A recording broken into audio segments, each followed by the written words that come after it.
Olá pessoal, tudo bem com vocês? Hoje nós vamos encerrar o estudo da termodinâmica falando dos ciclos de funcionamento das máquinas térmicas. Aqui na descrição do vídeo há um índice que vai remeter o aluno diretamente aos tópicos específicos de seu interesse, caso assim ele deseje, inclusive a parte que trata da resolução de exercícios. O objetivo desse canal é o estudo e o aperfeiçoamento nas disciplinas de física e matemática.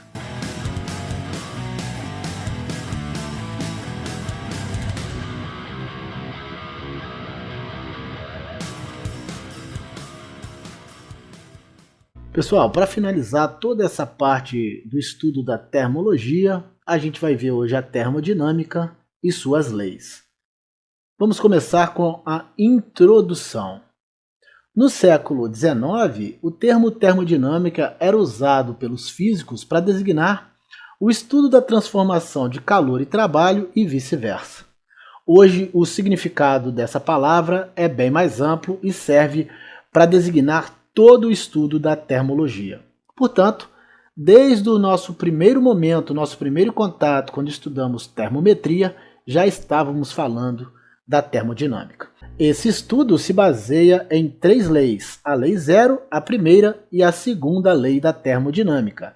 Apesar disso, veremos também a terceira lei da termodinâmica. Essas leis se aplicam a qualquer sistema, seja ele sólido, líquido ou gasoso.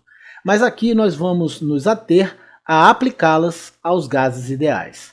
Antes, contudo, vamos revisar alguns aspectos do comportamento dos gases ideais que a gente viu na nossa aula passada.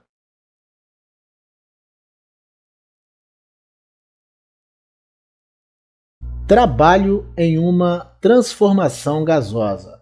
A gente percebe no esquema que eu deixei aqui embaixo um gás sendo aquecido e sofrendo uma expansão isobárica.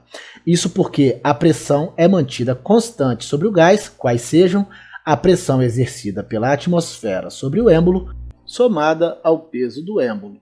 Pois bem, ao ser aquecido, o gás empurra o êmbolo para cima com uma força que eu vou chamar de força G, provocando um deslocamento do êmbolo, que aqui no meu esquema eu chamei de D. Da mecânica, eu sei que eu encontro o trabalho fazendo o produto da força pelo deslocamento. E foi exatamente isso que eu escrevi aqui. O trabalho executado pelo gás é igual à força exercida pelo gás de baixo para cima sobre o êmbolo, vezes o deslocamento do êmbolo. Mas nós vimos no estudo da fluidostática que eu calculo a força fazendo a pressão vezes a área da seção reta, nesse caso do recipiente, que eu chamei de A. Logo, eu posso trocar a força exercida pelo gás na equação de cima pelo produto entre a pressão exercida pelo gás e a área da seção reta do recipiente. E foi isso que nós escrevemos aqui, adquirindo uma nova forma para se calcular o trabalho executado pelo gás. Mas a gente sabe que a gente encontra o volume fazendo a área da base vezes a altura. Nesse caso, a gente sabe que a variação do volume será a área da base, ou seja, a área da seção reta do recipiente, vezes a altura, que aqui é representada pelo deslocamento. Bom, como o produto entre a área da seção reta do recipiente e o deslocamento é a variação de volume, eu posso, na equação de cima, trocar esse produto pela variação do volume, obtendo assim uma nova maneira de se calcular o trabalho executado pelo gás. No nosso slide anterior, a gente viu o que acontece na expansão isobárica, onde a força exercida pelo gás sobre o êmbolo e o deslocamento tinham o mesmo sentido. Na compressão isobárica, acontece o oposto. A força exercida pelo gás sobre o êmbolo e o deslocamento do êmbolo têm sentidos opostos e, por isso, o trabalho é negativo, ou seja, menor do que zero. Contudo, a gente percebe com facilidade que, ao comprimir o gás, haverá uma variação de volume negativa, ou seja, também menor que zero. Se o trabalho na compressão é menor que zero, ou seja, negativo, e a variação do volume na compressão também é negativa, significa dizer que todos os elementos dessa equação permanecem com os seus sinais inalterados, fazendo valer essa equação tanto para a expansão quanto para a compressão. Aqui eu construí dois gráficos da pressão em função da variação do volume para demonstrar que eu posso calcular o trabalho executado pelo gás encontrando a área que está compreendida entre a reta que representa a transformação e o eixo dos volumes. Numa transformação que não é isobárica, ou seja, com a pressão variando, eu precisarei recorrer ao cálculo integral para encontrar a área dessa figura. Assunto esse que nós não veremos aqui.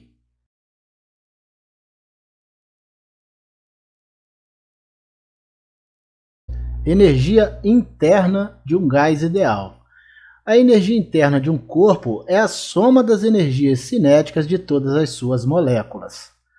Porém, caso tenhamos um gás monoatômico, ou seja, se sua molécula for formada por um único átomo, a energia que haverá será a energia de translação. Sendo V a velocidade de uma molécula de massa m, a gente já viu lá da mecânica como calcular a energia cinética. A energia cinética é a massa vezes a velocidade ao quadrado dividido por 2. Também abordamos muito isso quando estudamos o comportamento dos gases. Já a energia cinética total de translação de um gás ideal é a soma das energias cinéticas de todas as suas moléculas, seja ele monoatômico ou poliatômico. E a gente pode encontrar essa energia total de translação usando essa equação aqui.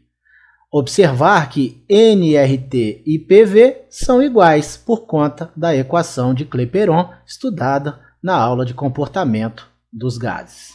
Okay? Então, como são iguais, eu posso usar tanto nRT quanto PV, onde R é a constante universal dos gases ideais, T é a temperatura, P é a pressão e V é o volume.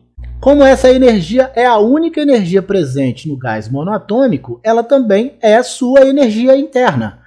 Ou seja, eu represento a energia interna de um gás pela letra U e faço seu cálculo usando a mesma equação utilizada para encontrar o total da energia cinética de translação de um gás ideal. Professor, e se o gás não for monoatômico, se ele for diatômico ou poliatômico, ou seja, tenha em sua molécula mais de um átomo? Aí, além da energia cinética de translação, haverá também a energia cinética de rotação e de vibração, cujos cálculos não serão abordados nessa aula por conta de sua complexidade. O que a gente pode afirmar nesse caso é que no caso do gás poliatômico, a energia interna desse gás será maior do que a energia encontrada usando a fórmula 3 meios vezes nRT. Isso porque, se eu tenho, além da energia de translação, outros dois tipos de energia, logo, obviamente, o valor da energia interna desse gás será maior do que a do gás monoatômico. Aqui eu coloquei 3 esquemas para que vocês entendam quais são as 3 energias cinéticas presentes nos gases poliatômicos. Aqui, a energia cinética de translação, tendo o centro de massa comum entre as moléculas fazendo esse movimento de translação. Aqui, a energia cinética de rotação, ou seja, as moléculas rotacionando em torno do centro de massa comum. E, por fim, a energia cinética de vibração, onde as moléculas se movimentam fazendo uma espécie de vai e vem, como se estivessem ligadas por uma mola. A gente sabe que a energia interna de um gás ideal aumenta com o aumento de temperatura e diminui com sua redução. Em ambos os tipos de gases, sejam os monoatômicos ou os poliatômicos, vale a lei de Joule. Para qualquer gás ideal, a energia interna U depende apenas da temperatura T. Isso significa que, aumentando a temperatura, a energia interna do gás aumenta e, diminuindo a temperatura, a energia interna do gás também diminui. Mantendo a temperatura constante, a energia interna do gás também se mantém constante.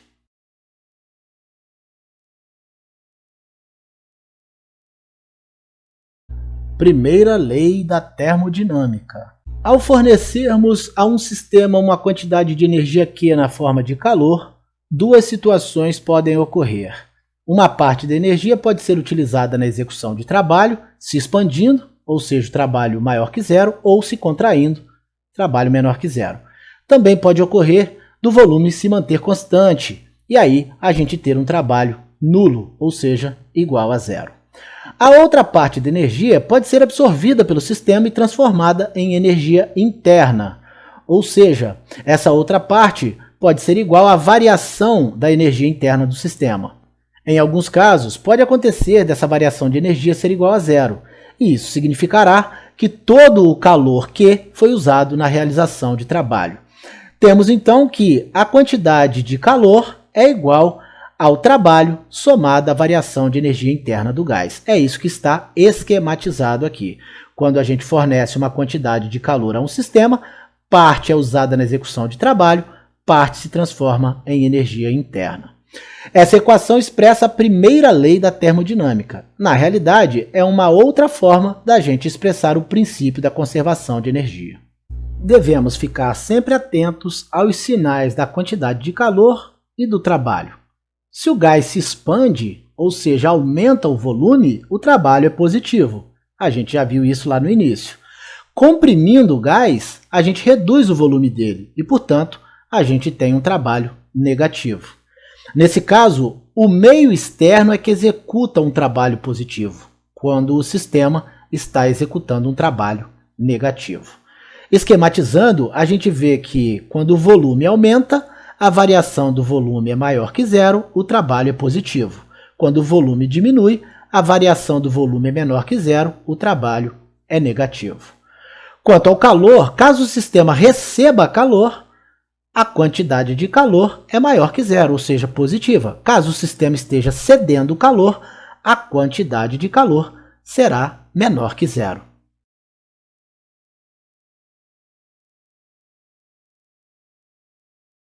Transformação isotérmica. Já estudamos isso quando estudamos o comportamento dos gases, mas vamos aprofundar um pouquinho mais nesse assunto. Quando a transformação é isotérmica, significa que a pressão e o volume são alterados nessa transformação. Porém, a temperatura permanece constante e, consequentemente, a energia interna do gás não se altera. Ou seja, a variação de energia interna será igual a zero. Isso porque somente haverá um aumento de energia interna com o aumento da temperatura. Pela primeira lei da termodinâmica, a gente viu que a quantidade de calor é igual à soma do trabalho com a variação da energia interna. Como aqui a variação da energia interna é nula, logo, numa transformação isotérmica, a quantidade de calor será igual ao trabalho, ou seja, todo o calor fornecido ao sistema será transformado em trabalho, será utilizado para executar um trabalho. Aqui nós temos o gráfico da hipérbole equilátera, que representa a isoterma, que é o gráfico, dessa transformação. E aqui um esquema que demonstra que quando a quantidade de calor é recebida pelo sistema, o trabalho é positivo. Quando a quantidade de calor é cedida pelo sistema, o trabalho é negativo.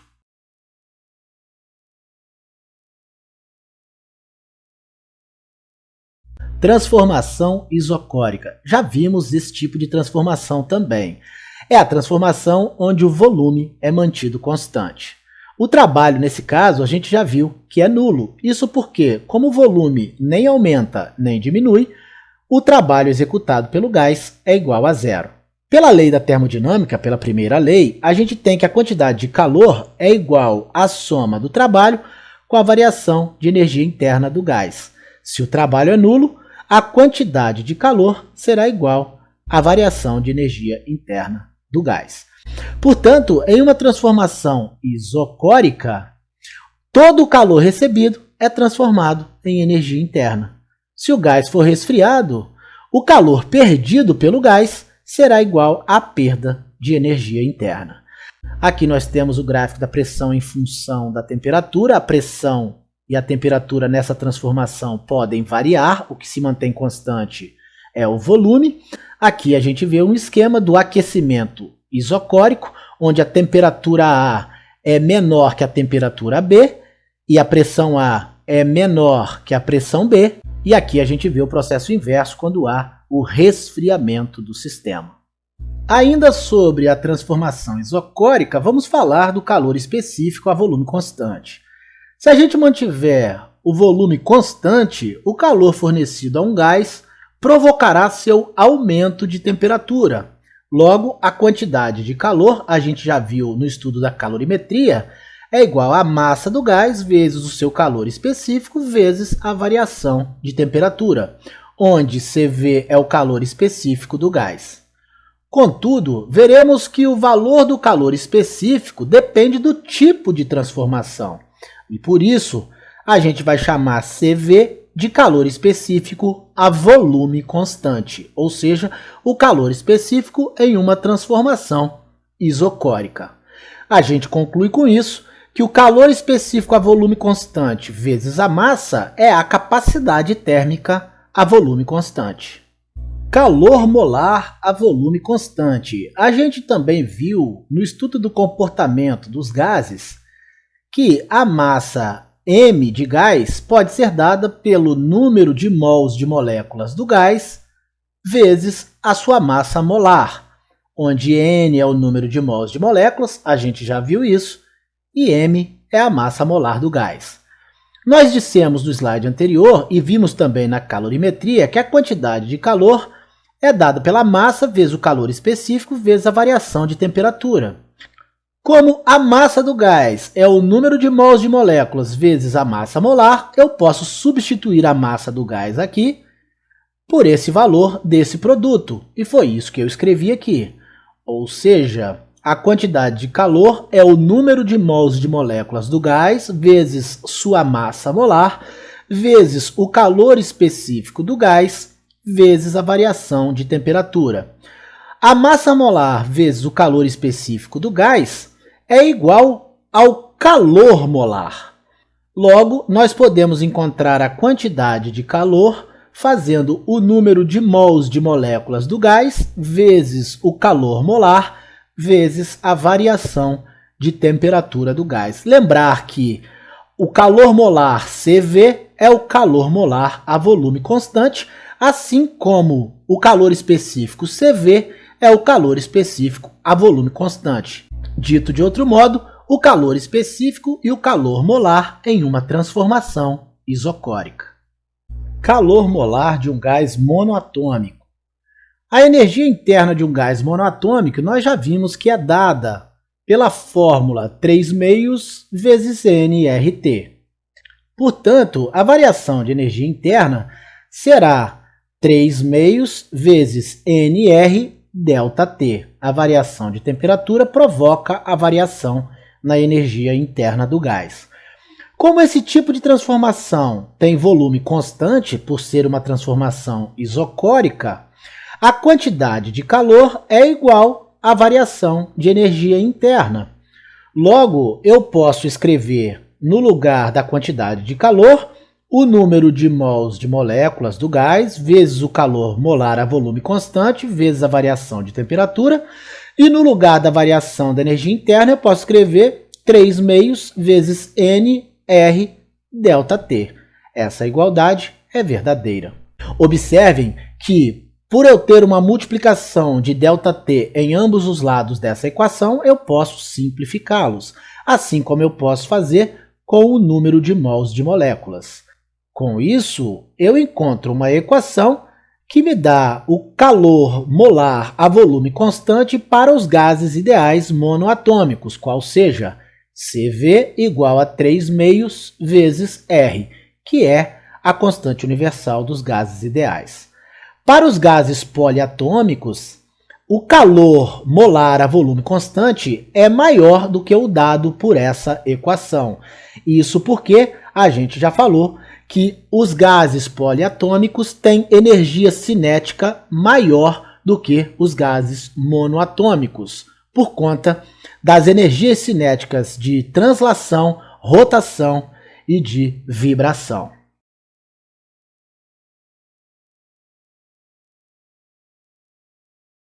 Transformação isobárica. Nessa transformação, a pressão é mantida constante. Nós já falamos também muito dela. Os gráficos do volume em função da pressão e da temperatura em função do volume estão aqui embaixo. Aqui nós temos pressão constante, variação do volume. Eu encontro o módulo do trabalho, encontrando a área que está contida entre a reta que representa essa transformação e o eixo dos volumes. Encontrando essa área, eu encontro o valor do trabalho, fazendo a pressão vezes a variação de volume. A pressão é a altura desse retângulo e a variação do volume é a base desse retângulo. Já no outro gráfico, a gente percebe que ao aumentar a temperatura, o volume também aumenta. Isso porque, como eu disse no início, apenas a pressão fica inalterada nesse tipo de transformação. Aqui embaixo eu desenhei um esquema da expansão isobárica. Quando há um aumento de temperatura, o volume do gás também aumenta, mas a gente observa que a pressão é mantida constante, porque a pressão sobre o gás é apenas a força que esse êmbolo faz sobre ele. E aqui o inverso, né? A contração isobárica, quando a temperatura diminui, reduzindo também o volume, observando também que a força permanece constante, apenas a força desse êmbolo que pressiona o gás dentro do recipiente. Aqui eu coloquei que a força é constante e a pressão também é constante exatamente por conta disso. Expansão e contração isobárica. Nessa transformação, a gente sabe que a temperatura pode variar. E aumentando a temperatura, a gente aumenta a energia interna do gás. Logo, eu posso afirmar que a variação da energia interna do gás é maior que zero, ou seja, positiva. Pela primeira lei da termodinâmica, nessa transformação, nesse caso, com o aumento de temperatura, nós teremos uma quantidade de calor maior do que o trabalho. Na contração, porém, acontece exatamente o contrário, o inverso. Contudo, tendo a variação da energia interna menor do que zero, a gente também tem uma quantidade de calor menor do que o trabalho. Como o trabalho é menor do que zero e a quantidade de calor também, ou seja, ambos negativos, em módulo, essa desigualdade permanece inalterada, ou seja, o módulo da quantidade de calor é maior que o módulo do trabalho. Calor específico a pressão constante. Nós vimos que o calor específico do gás depende da transformação pela qual ele está passando. A quantidade de calor trocada pelo gás em uma transformação isobárica é dada por essa equação. M vezes o calor específico do gás vezes a variação de temperatura, onde Cp é o calor específico sob pressão constante, o qual difere do calor específico a volume constante, Cv. E a gente vai ver isso mais adiante. Sendo M a massa molar do gás e N o número de mols de moléculas, mais uma vez, a gente tem que a massa do gás é igual ao número de mols vezes a massa molar, o que nos dá uma quantidade de calor igual ao número de mols de moléculas vezes a massa molar vezes o calor específico sob pressão constante vezes a variação de temperatura. O produto da massa molar pelo calor específico à pressão constante é igual ao calor molar sob pressão constante. Por isso, eu posso encontrar a quantidade de calor de um gás fazendo o número de mols de moléculas vezes o calor molar sob pressão constante vezes a variação de temperatura, onde Cp é o calor molar sob pressão constante.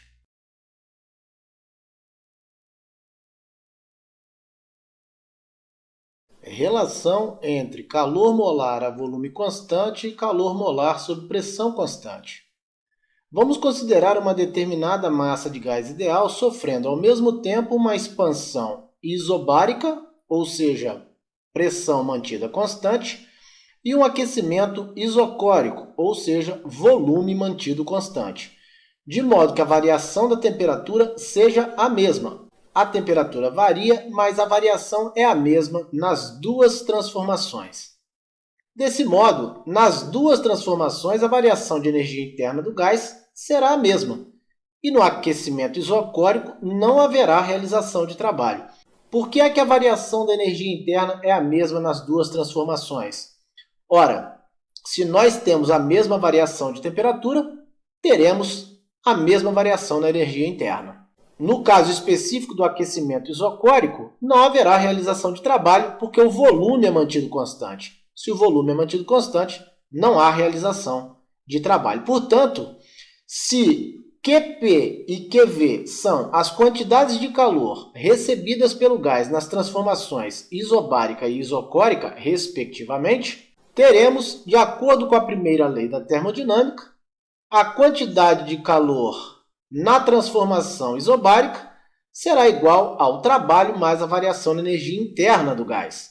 Já a quantidade de calor na transformação isocórica será apenas a variação na energia interna do gás, uma vez que nesse tipo de transformação não há realização de trabalho.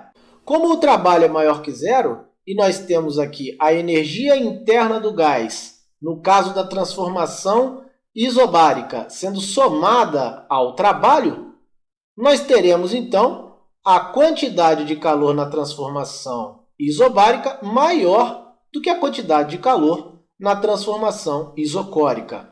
Mais uma vez, como aqui nós temos a mesma variação na energia interna do gás e na transformação isobárica nós ainda temos a soma do trabalho a esse valor, logo a quantidade de calor na transformação isobárica, de fato, é maior do que a quantidade de calor na transformação isocórica. Portanto, nós podemos substituir a quantidade de calor na transformação isobárica pela massa, vezes o calor específico sob pressão constante, vezes a variação de temperatura, e isso é maior que a quantidade de calor na transformação isocórica, que é a massa vezes o calor específico a volume constante, vezes a variação de temperatura.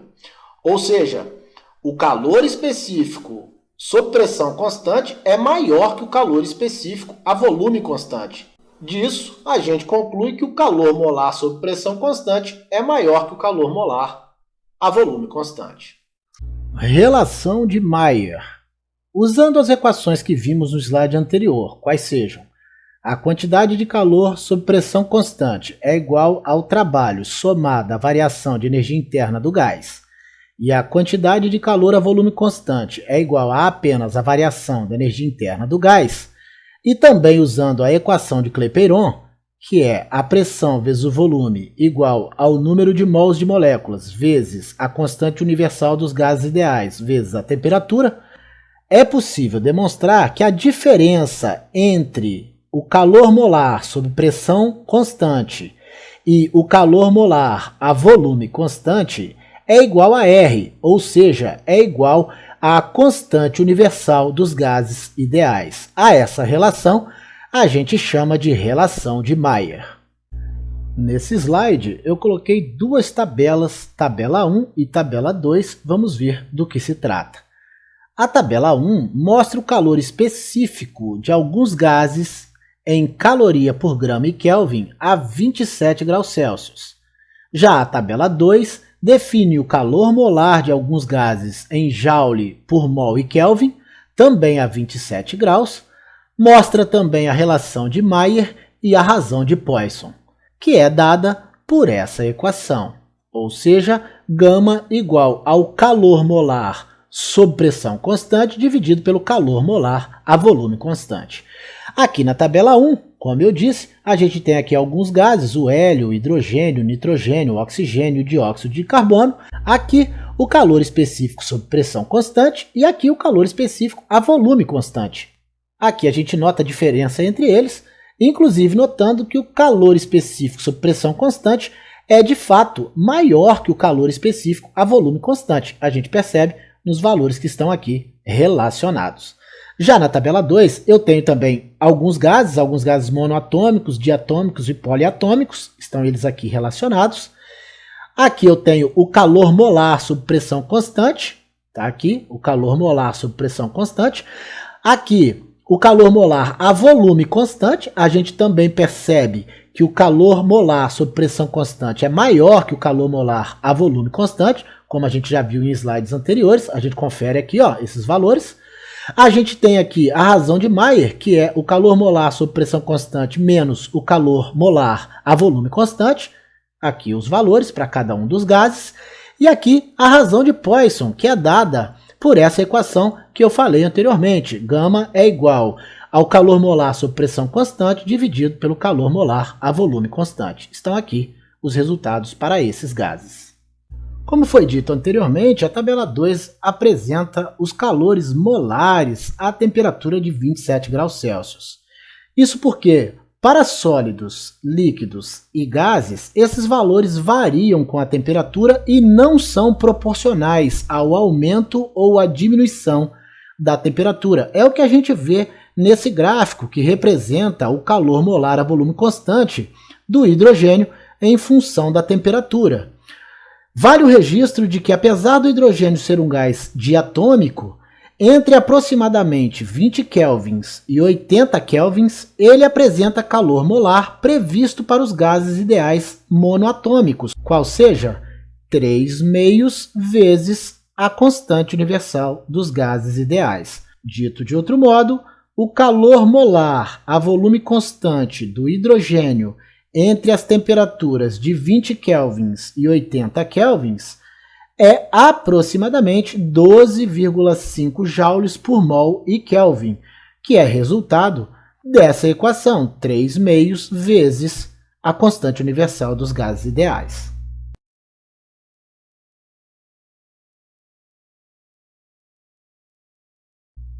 A lei de Joule e o calor molar. Quando um gás ideal passa de um estado A para o estado B, a quantidade de calor trocado Q e o trabalho realizado dependem da maneira como ocorre a transformação. A gente viu isso quando estudamos os tipos de transformações. No entanto, a variação da energia interna do gás não depende da transformação, pois depende apenas da temperatura, isso segundo a lei de Boyle. Com essa informação, a gente pode calcular a variação de energia interna de outro modo. Devemos perceber nesse gráfico abaixo que existem várias formas de ocorrer essa transformação, mas para todas elas a variação de energia interna será a mesma. Aqui no gráfico a gente percebe que eu posso ir de um estado A um estado B pelo caminho X, com um tipo de transformação, posso ir pelo caminho Y por outro tipo de transformação e posso também ir pelo caminho Z com outro tipo de transformação. O mais importante de percebermos aqui é que para ir do estado A ao estado B, a variação da energia interna do gás será sempre a mesma, independente da maneira como ocorre a transformação. Vamos observar a transformação especial que está representada no gráfico ao lado. Essa transformação vai de A até C e depois de C até B. Primeiro, precisamos considerar a transformação isotérmica AC. De A até C, a transformação é isotérmica, ou seja, temperatura constante. Essa é a curva chamada isoterma que representa essa transformação. Em seguida, faremos a transformação isocórica de C até B, ou seja, volume constante. Teremos as variações em cada etapa da transformação.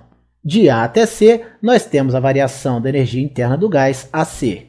E de C até B, nós temos a variação da energia interna do gás, CB. A variação total dessa transformação é a soma dessas duas etapas. Dito de outro modo, a variação da energia interna AB é igual à variação da energia interna AC mais a variação da energia interna CB. Como a transformação AC é isotérmica, ou seja, temperatura constante, não há variação da energia interna na transformação AC, porque somente com variação de temperatura tem-se variação na energia interna do gás. Logo, a variação da energia interna AC é igual a zero. A gente sabe que na transformação isocórica, a variação da energia interna é igual à quantidade de calor trocado, porque o volume permanece constante. Assim, nós chegamos à seguinte conclusão. A variação da energia interna AB é igual à variação da energia interna AC mais a variação da energia interna CB, que é igual à quantidade de calor a volume constante. Isso porque essa variação na transformação AC é igual a zero, e essa variação na transformação CB é igual à quantidade de calor a volume constante. Se eu somar zero à quantidade de calor a volume constante, me sobra exatamente a quantidade de calor a volume constante. Então, a variação da energia interna durante toda a transformação é igual à quantidade de calor a volume constante, que é igual a massa vezes o calor específico a volume constante vezes a variação de temperatura, ou o número de mols, de moléculas, vezes o calor molar a volume constante, vezes a variação de temperatura.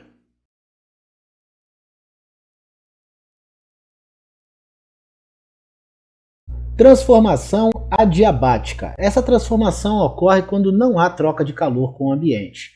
Em geral, elas acontecem em recipientes com isolamentos térmicos. A gente viu isso na calorimetria. Mas também pode ocorrer uma transformação adiabática quando o gás sofre uma compressão ou uma expansão muito rápida, sem que haja tempo para que a troca de calor com o ambiente aconteça. Pela primeira lei da termodinâmica, nós temos que a quantidade de calor é igual ao trabalho somado à variação da energia interna do gás. Caso eu passe o trabalho para o outro lado da igualdade nessa equação, eu obtenho a variação da energia interna do gás igual à quantidade de calor menos o trabalho. Como nessa transformação a quantidade de calor é igual a zero, porque não há tempo para que o gás perca ou ganhe calor do ambiente, colocando no lugar de Q o valor zero, eu terei que a variação da energia interna do gás é igual a menos o trabalho. A essa transformação eu chamo de transformação adiabática. Expansão e compressão adiabática. Na expansão adiabática, o trabalho do gás é positivo, ou seja, maior do que zero. Logo, menos o trabalho será menor que zero. Aqui vamos dar um exemplo numérico para vocês entenderem. Imagine que o trabalho seja 4 joules. 4 joules é maior do que zero. Se eu colocar o sinal negativo antes do 4, eu terei menos 4 joules. E, portanto, esse valor será menor que zero. É isso que está dizendo aqui. Isso significa uma redução na energia interna do gás, o que equivale a dizer uma redução em sua temperatura. Logo, eu posso dizer que a variação da energia interna do gás é igual a menos o trabalho, que é menor que zero. Na compressão, ocorre o oposto. Como o volume do gás diminui, o trabalho executado por ele é negativo. Vamos imaginar aqui, no exemplo que eu dei lá em cima, que eu tenho um trabalho valendo menos 4 joules. Menos 4 joules é, de fato, menor do que zero. Desse modo, menos o trabalho é maior que zero, porque menos 4, de fato, é maior que zero, uma vez que menos 4 é igual a 4. Logo, a variação na energia interna do gás será igual a menos o trabalho, que nesse caso será maior que zero, como eu demonstrei aqui. No caso acima, a diferença aqui será menor que zero, como eu demonstrei também lá em cima. Isso resulta no aumento da energia interna do gás e, consequentemente, no aumento de sua temperatura. Diagrama de uma transformação adiabática. A gente vê aqui no gráfico que eu deixei esquematizado aqui embaixo, que quando um gás vai do estado A para o estado B, nesse gráfico, seu volume aumenta enquanto sua temperatura diminui. É a expansão adiabática. A gente percebe aqui, indo do estado A para o estado B, o volume aumenta, mas a temperatura diminui. A gente passa da temperatura A para a temperatura B, tendo uma redução na temperatura. Fazendo o caminho inverso, indo de B para A, o que a gente tem é uma redução do volume e, em consequência disso, um aumento na temperatura. Fazendo o processo inverso, nós teremos uma redução no volume e um aumento da temperatura, passando da isoterma B para a isoterma A, com temperatura mais alta. Essa é a compressão adiabática. Equação de Poisson. O físico Dennis Poisson demonstrou que em uma transformação adiabática vale essa equação chamada lei de Poisson. A pressão A vezes o volume A elevado à razão de Poisson é igual à pressão B vezes o volume B elevado à razão de Poisson. O número gama é denominado razão de Poisson, como eu acabei de falar aqui, cujo valor é dado pela equação que está aqui descrita. O calor específico sob pressão constante dividido pelo calor específico a volume constante, ou o calor molar sob pressão constante dividido pelo calor molar a volume constante. Vai me dar exatamente a razão de Poisson. A gente já viu esse cálculo naquele slide onde a gente viu as tabelas dos valores dos calores específicos e dos calores molares de alguns gases.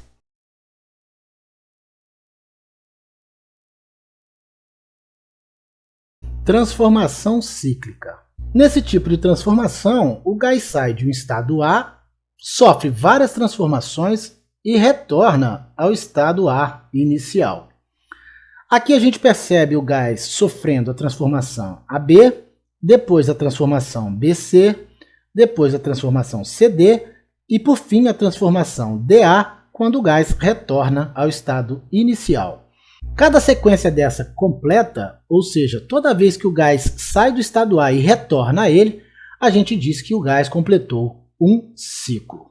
Em um ciclo completo, a temperatura inicial coincide com a temperatura final, porque o gás retorna à situação A que ele tinha no início do ciclo.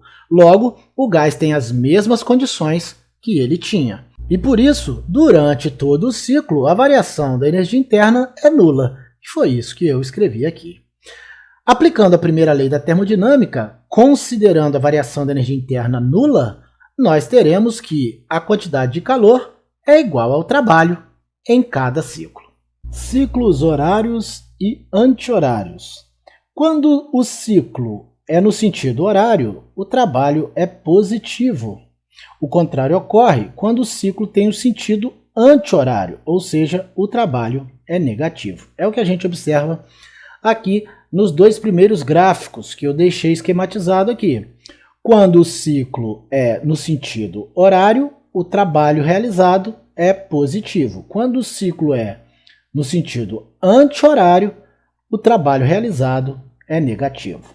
Nas duas situações, a área que está no interior do ciclo dá o módulo do trabalho realizado. Então, se eu calcular a área no interior do ciclo, eu encontro o trabalho, o módulo do trabalho realizado. Quando o ciclo ocorre no sentido horário, o trabalho total do gás é positivo. E como a quantidade de calor é igual ao trabalho, o calor também é positivo. Dito de outro modo, o calor recebido pelo gás foi totalmente transformado em trabalho. É o que a gente tem aqui, ó. Quando o trabalho é positivo, o calor também é positivo, o que significa que o calor foi totalmente transformado em trabalho. Quando o ciclo é anti-horário, o gás perde calor, significando que o agente externo é quem realiza um trabalho sobre o gás. É o que está esquematizado exatamente aqui.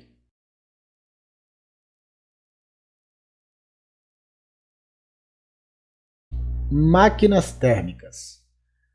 Todo dispositivo que transforma calor em trabalho é chamado de máquina térmica. Mas a gente sabe que uma parte desse calor é perdido para o ambiente externo. Nunca é possível transformar todo o calor em trabalho, a gente já viu isso.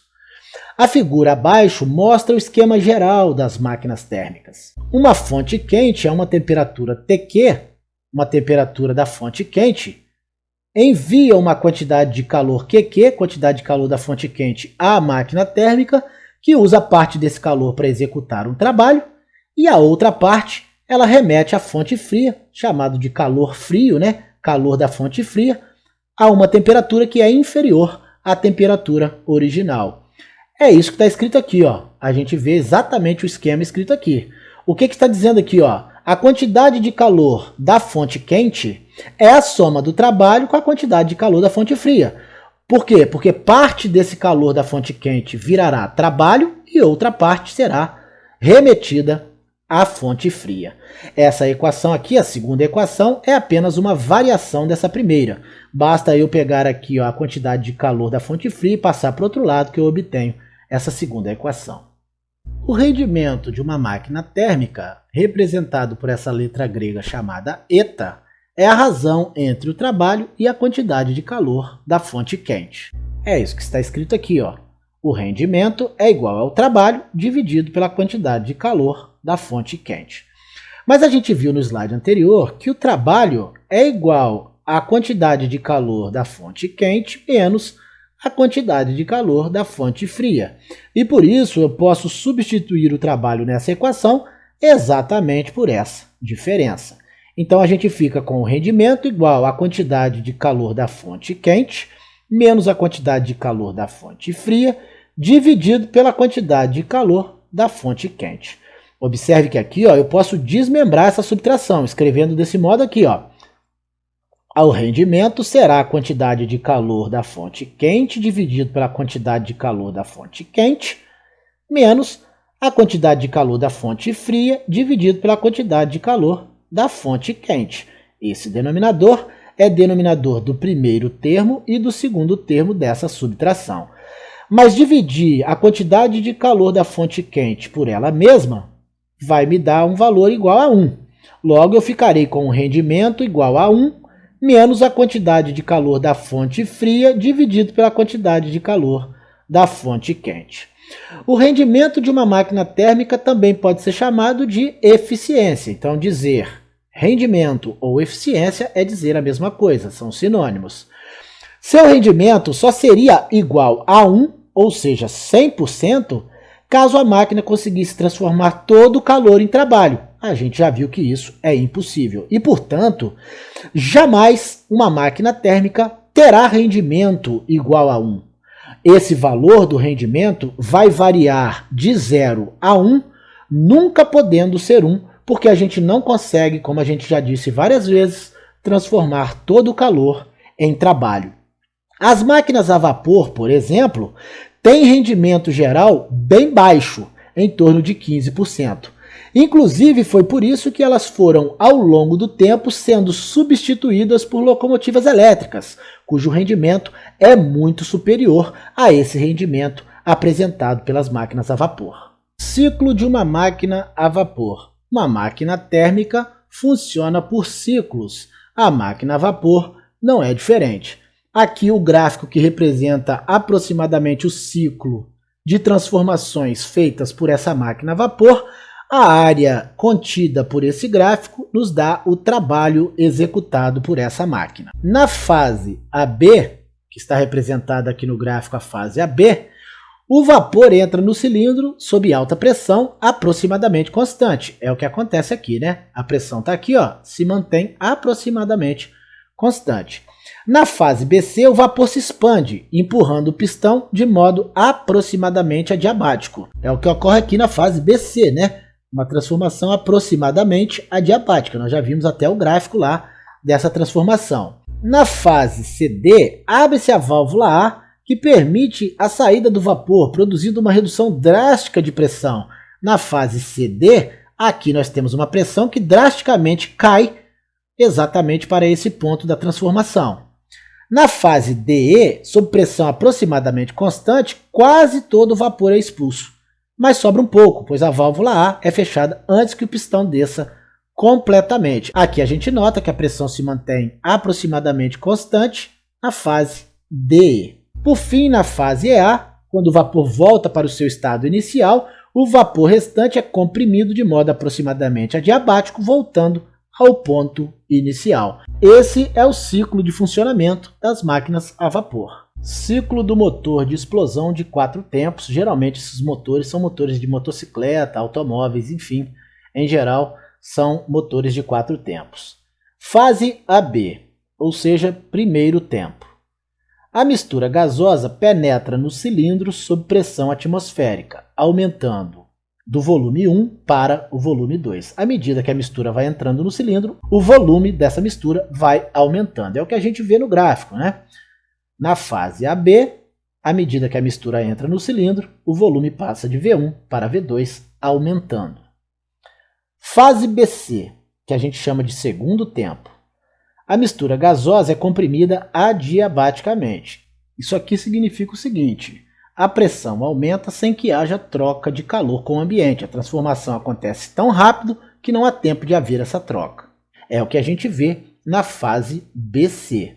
A mistura que estava sob pressão atmosférica passa a ter uma pressão maior. Fase CD.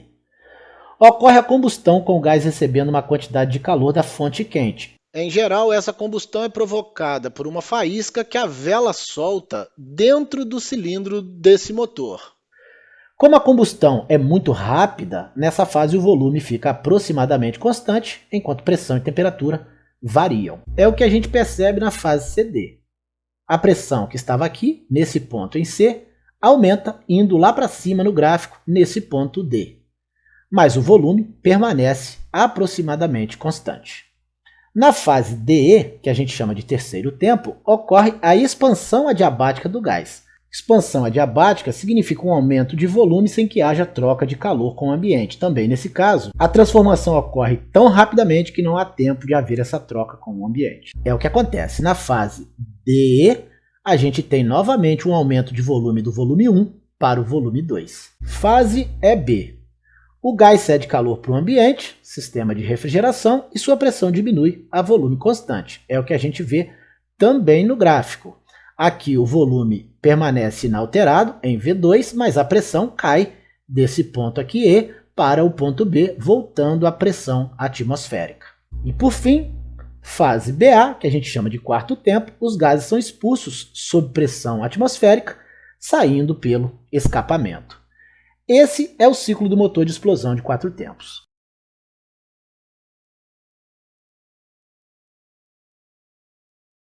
O ciclo de Carnot. Esse ciclo, proposto por Sadi Carnot, tinha como premissa o fornecimento do maior rendimento possível por parte de uma máquina térmica. Ele é formado por duas transformações isotérmicas e duas adiabáticas. Transformações isotérmicas são aquelas que mantêm temperatura constante, e transformações adiabáticas são as que acontecem sem que haja troca de calor com o ambiente. Em alguns casos, a transformação é tão rápida que não há tempo de trocar calor com o ambiente, por isso são chamadas de adiabáticas. O ciclo se inicia com a expansão isotérmica, AB, a temperatura TQ, a temperatura da fonte quente, durante a qual o gás recebe o calor da fonte quente, que aqui a gente representa por QQ. Graficamente é exatamente o que a gente percebe na transformação AB. A e B estão sobre a mesma isoterma, com temperatura TQ, temperatura da fonte quente, recebendo uma quantidade de calor da fonte quente. Apesar disso, a gente tem uma expansão isotérmica. Por quê? Porque o volume em A é muito menor do que o volume em B. Como o volume aumenta, a gente diz que houve uma expansão. Como a temperatura se mantém a mesma, essa expansão é isotérmica. A segunda fase do ciclo é a expansão adiabática BC, no fim do qual o gás está à temperatura TF, a temperatura da fonte fria. A expansão adiabática significa um aumento de volume sem trocar calor com o ambiente. Ela acontece tão rápida que não há tempo de haver essa troca de calor. Graficamente é o que a gente percebe. A gente tem a transformação BC com um aumento de volume, aqui o volume em B e aqui o volume em C. Houve um aumento de volume, mas sem trocar calor com o ambiente, dada a velocidade com que essa transformação ocorre. A terceira fase do ciclo é a compressão isotérmica, CD. Compressão significa um aumento da pressão, a temperatura TF, a temperatura da fonte fria, durante a qual o gás fornece calor para a fonte fria, geralmente para o ambiente. Vamos ver graficamente o que acontece nessa fase do ciclo, a fase CD. A gente tem aqui uma pressão para C e outra pressão maior para D, ou seja, há de fato uma compressão. E essa compressão é isotérmica porque, se você observar, tanto C quanto D pertencem à mesma isoterma de temperatura TF, a temperatura da fonte fria. Aqui a gente percebe o gás fornecendo calor para a fonte fria. Por fim, a última fase do ciclo é a compressão adiabática. Compressão adiabática, DA, significa um aumento de pressão sem que haja troca de calor com o ambiente, no fim da qual o gás voltou ao seu estado inicial A e a temperatura TQ, a temperatura da fonte quente. Então a gente percebe aqui, ó, que há de fato um aumento da pressão significativa, que eu tenho a pressão em D e aqui é uma pressão muito maior para o ponto A, há uma compressão sem que haja troca de calor com o ambiente. Ela ocorre tão rápida que não há tempo de haver essa troca de calor com o ambiente. Esse é o ciclo de Carnot que tinha como premissa o fornecimento do maior rendimento possível às máquinas térmicas. Para esse ciclo, Carnot demonstrou que a quantidade de calor é diretamente proporcional à temperatura. Em outras palavras, a quantidade de calor da fonte fria está para a quantidade de calor da fonte quente, assim como a temperatura da fonte fria está para a temperatura da fonte quente. A gente viu que o rendimento de uma máquina térmica é dado por 1 menos a quantidade de calor da fonte fria dividido pela quantidade de calor da fonte quente, ou a quantidade de calor da fonte quente menos a quantidade de calor da fonte fria dividido pela quantidade de calor da fonte quente. Portanto, para a máquina de Carnot, o rendimento é dado por 1 menos a temperatura da fonte fria dividido pela temperatura da fonte quente, ou a temperatura da fonte quente menos a temperatura da fonte fria dividido pela temperatura da fonte quente. Tá certo? Isso por conta dessa proporcionalidade. A gente pode trocar a quantidade de calor da fonte fria pela temperatura da fonte fria e a quantidade de calor da fonte quente pela temperatura da fonte quente. Isso para o ciclo de Carnot. Esse é o maior rendimento possível para uma máquina térmica que funcione entre as temperaturas TQ e TF, temperatura da fonte quente e temperatura da fonte fria. O que vale ressaltar é que esse rendimento não depende do fluido utilizado. O rendimento de Carnot vale para situações ideais. Na prática não é o que acontece. As máquinas que utilizam esse ciclo conseguem apenas 80% do rendimento previsto por Carnot. Isso ocorre porque a gente sempre tem perdas com atrito, por exemplo, ou por conta de transformações adiabáticas que não conseguem ser perfeitas, uma vez que, de qualquer modo, há uma perda, ainda que pequena, de calor para o ambiente.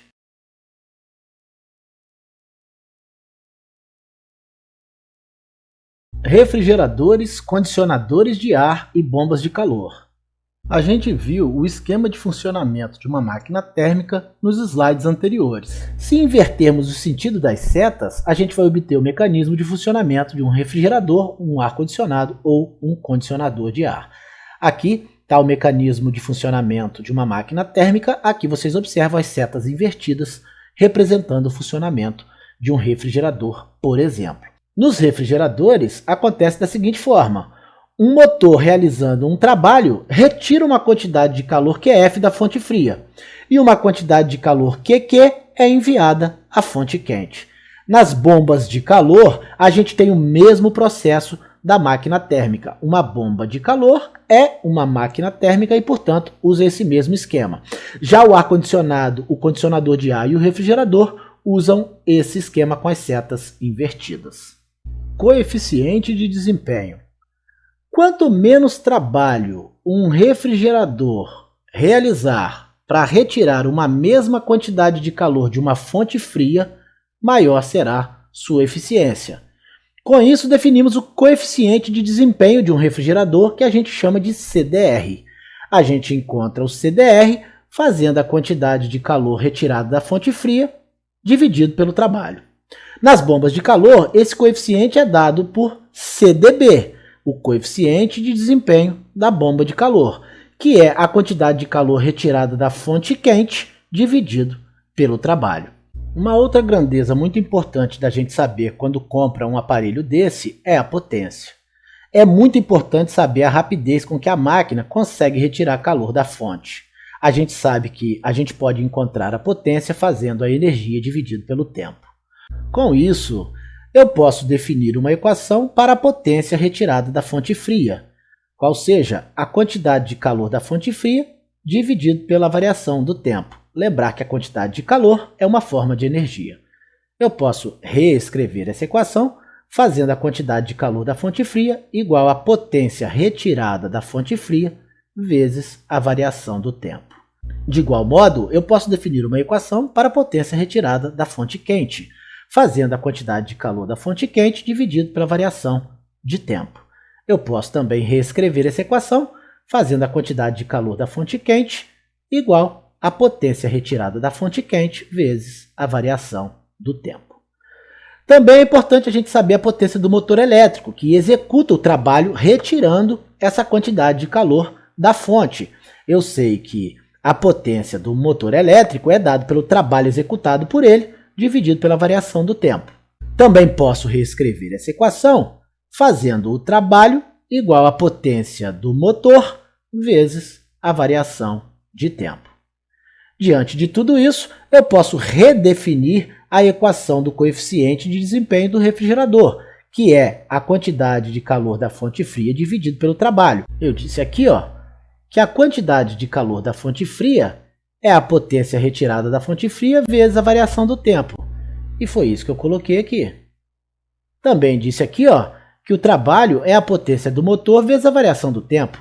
Foi isso que eu coloquei aqui. Simplificando a variação do tempo com a variação do tempo, eu obtenho uma nova equação para o coeficiente de desempenho do refrigerador, que é a potência retirada da fonte fria dividido pela potência do motor. O mesmo ocorre com o coeficiente de desempenho da bomba de calor, só que agora eu tenho a quantidade de calor da fonte quente dividido pelo trabalho. Eu vi aqui que a quantidade de calor da fonte quente é a potência retirada da fonte quente vezes a variação do tempo. E foi isso que eu coloquei aqui. Já no lugar do trabalho, eu coloquei a potência do motor vezes a variação do tempo. De igual modo, ΔT pode ser simplificado com ΔT. Então eu encontro uma nova equação para o cálculo do coeficiente de desempenho da bomba de calor. Qual seja a potência retirada da fonte de calor dividido pela potência do motor. No Brasil, a potência dos motores é dada em watt, assim como no resto do mundo.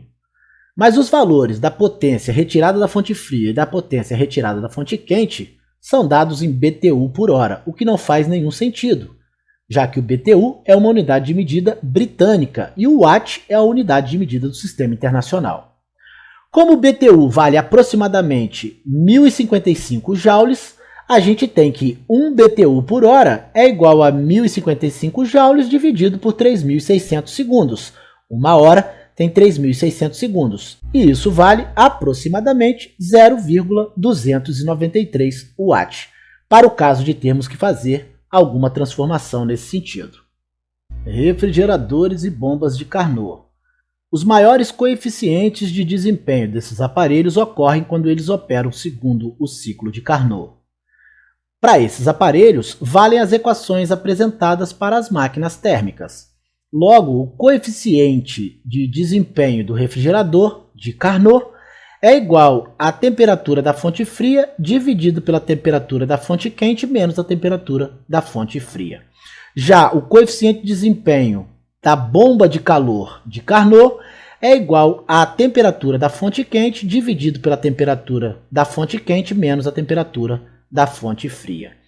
Isso significa que quanto menor for a diferença de temperatura entre a fonte quente e a fonte fria, melhor será o desempenho do aparelho. É por isso que os refrigeradores têm melhor desempenho em dias que não são tão quentes.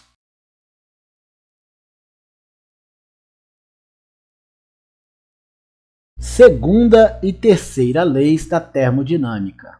Apesar de não contrariar o princípio da conservação de energia, algumas transformações não são possíveis. Uma delas é a passagem espontânea de calor de um corpo frio para um corpo quente. Isso não ocorre espontaneamente. Só é possível que isso aconteça se a gente executar um trabalho. É isso que o refrigerador faz. Ele executa um trabalho para refrigerar o ambiente do refrigerador. Isso é o que a gente chama de refrigeração. Outra transformação que é impossível é a conversão integral de calor em trabalho, ou seja, em energia mecânica. Apesar do inverso ser possível, a gente pode transformar todo o trabalho em calor. Nós já falamos disso aqui diversas vezes. Não é possível transformar todo o calor em trabalho. Inclusive, é por isso que a gente não pode ter uma máquina com rendimento de 100%. Essas limitações deram origem à segunda lei da termodinâmica, que tem alguns enunciados diferentes, mas que são equivalentes. Vamos vê-los. O calor flui espontaneamente de um corpo quente para um corpo frio. A gente já viu. O inverso só é possível com a realização de trabalho. Também podemos dizer que é impossível para uma máquina térmica que opera em ciclos converter integralmente calor em trabalho.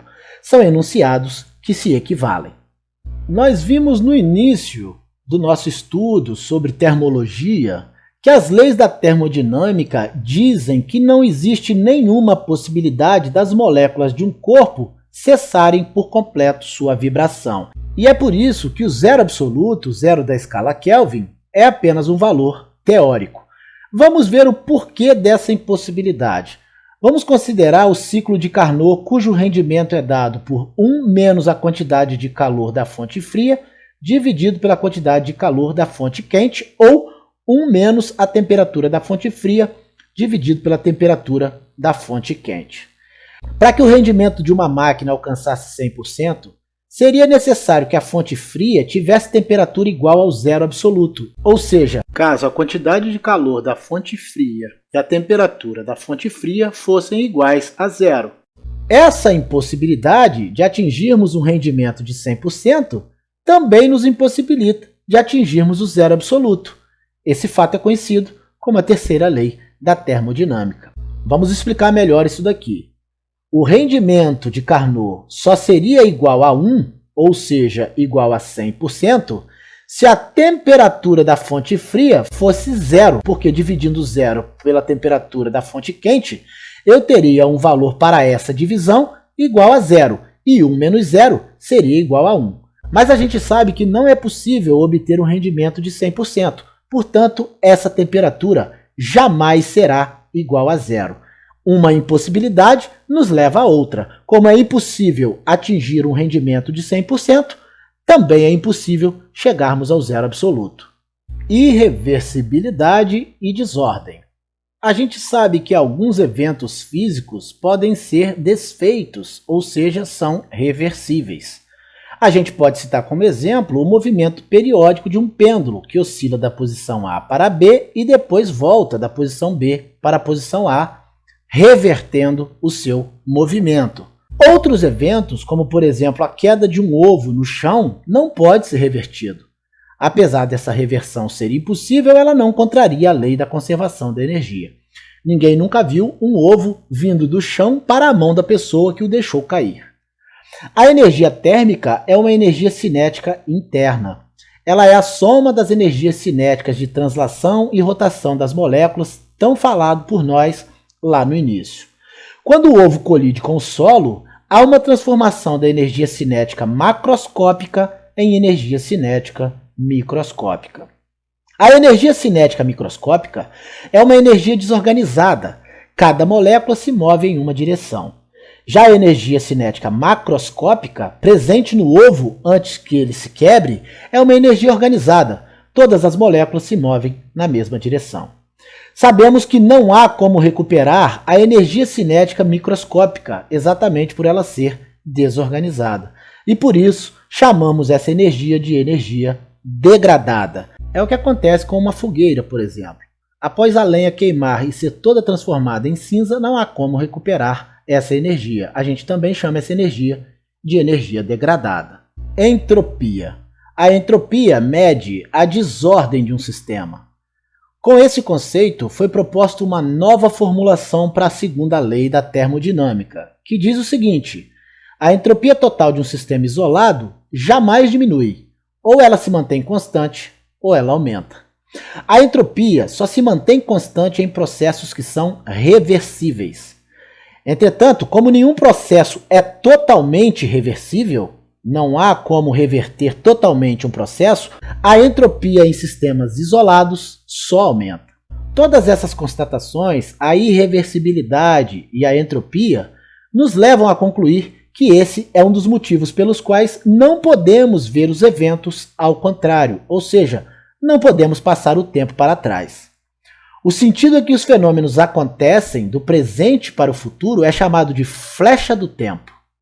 Alguns físicos atribuem essa tendência ao momento da criação, ou seja, ao Big Bang, onde a matéria que originalmente estava organizada vem se desorganizando desde então. Então, como o universo, a partir da sua criação, vem se desorganizando com o passar do tempo, A flecha do tempo também se movimenta nesse sentido, impedindo que a gente reveja os eventos em sentido contrário. Em outras palavras, passe o tempo para trás. Morte térmica. O que vem a ser a morte térmica? A conclusão que a entropia e a segunda lei da termodinâmica traz é que a desordem vai se espalhar pelo universo de forma crescente. O calor vai fluir das regiões mais quentes para as mais frias até que seja estabelecido o equilíbrio térmico em todo o cosmos. Quando isso acontecer, toda a energia mecânica terá se transformado em calor. E com isso, não haverá a possibilidade mais da realização de trabalho, significando a morte térmica do universo. A gente não sabe se essas leis, as leis da termodinâmica, são válidas em todos os lugares. Nem temos a certeza se o universo é finito ou infinito. Mas ao que parece, daqui a muitos milhões de anos, esse será realmente o nosso destino. No nosso próximo encontro, começaremos o estudo da ótica geométrica. E faremos isso, obviamente, pelos princípios da ótica geométrica. Eu aguardo vocês, um grande abraço a todos e até a próxima.